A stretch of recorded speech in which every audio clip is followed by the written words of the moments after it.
Investing, compounding, diversification, and dollar cost averaging are the core principles you need to harness.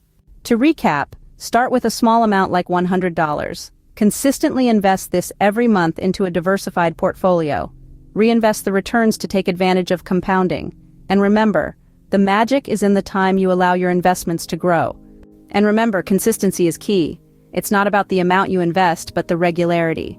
It's about making investing a habit, a part of your routine. And with time, this habit can transform into a wealth-building powerhouse. And finally, don't forget to enjoy the journey.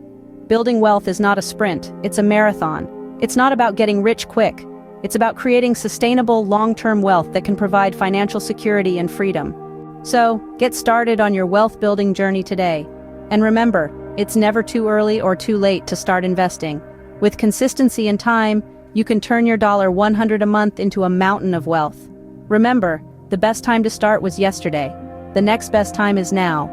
Until next time, keep investing, stay consistent, and watch your wealth grow.